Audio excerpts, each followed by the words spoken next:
Xəliq müəllim, dünənki gün Aşura günü idi. Bugünkü gün isə 26 iyul Silahlı Qüvvələr gününə düşür və bu gün də Cümə gününə təsadüf edir. Bu iki gün haqqında nə deyə bilərdiniz?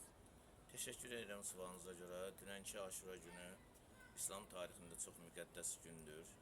Bildiyiniz kimi Aşura günü müqəddəs gündür ona görə ki, İmam Hüseyin Həzrətləri, sevimli Peyğəmbərimiz sallallahu aleyhi və sallamın əziz nəvəsi İmam Hüseyin məhz Aşura günü qətlə yetirilib. Onu Küfə cəmaatı aldadıb, çağırsa da sonradan arxasında durmayıb, riya işlədiblər və bu da Küfə cəmaatının münafiqliyindən, riyakarlığından və fitnə çıxarmağından xəbər verir. Buna baxmayaraq qeyri-bərabər döyüşdə İmam Hüseyin öz əqidəsi, İslam mənəviyyatının təmizliyi, paçlığı, müsəlman birliyinin, iriliyinin və diriliyinin üçün mübarizə aparmışdır. O tarixdən bu günə qədər 1500 il keçməsinə baxmayaraq, hər gələn yeni nəsil İmam Hüseyni özü üçün bir mənəviyyat simvolu seçmişdir. Baxmayaraq ki, İmam Hüseynin babası, sevimli Peyğəmbərimiz bizim həm mənəvi, həm elmi, həm hüququ, həm dini rəhbərimizdir. Digər tərəfdən İmam Hüseynin atası Həzrət Əli əleyhissalam birinci imamımızdır. Gəzəyən Qur'anı hafizdir. İslam tarixində özünə məxsus həm döyüş sərkərdəsi kimi, həm də İslam fəlsəfəsini dərindən bilən bir əxlaqlı mənəvi şəxsiyyət kimi tarixə düşmüşdür. Mən bu şəxslərin hər üçü haqqında günlərlə danışa bilərəm, amma təbii ki, bunu siz efirə verə bilməyəcəksiniz.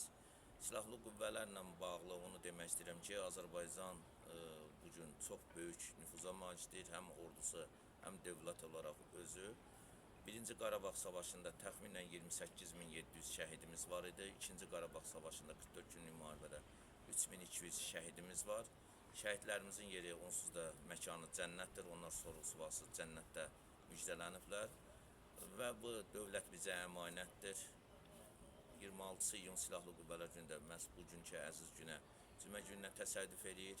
Bu əziz gündə, Cümə günündə duam, arzum, istəyim budur ki, Allah Cəllə Cəlaluhunun özü bütün müsəlmanların birlik və iriliyini, diriliyini qoruyub saxlasın. İnsanların hamısının təqvalı və tövhidli olmasını istəyirəm. Ailə kiçik dövlətdir, dövlət böyük ailədir.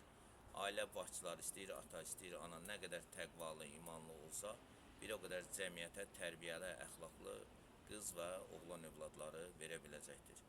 Düşünürəm ki, Cümə günü Allah Cəllə Cəlaluhunun qapıları bütün müsəlmanlar üçün, bütün insanlar üçün, bəşəriyyət üçün açıqdır. Dinindən, irqindən, milliyyətindən, məkandan asılı olmayaraq hər kəs bu gündə səmərəli, düzgün istifadə edib Allah qarşısında səzdəyə getməli, təqvalı olması üçün Allahdan dualar etməlidir ki, bundan sonraki ömrü bərəkətli, əxlaqlı və mənəviyyatlı olsun. Mən elə gəlir ki, sizin sualınızın hər iki hissəsinə səmimi cavab verə bildim. Diqqətinizə görə təşəkkür edirəm. Bəli, çox sağ olun, təşəkkür edirəm geniş məlumat üçün. Allah'a əmanət olun.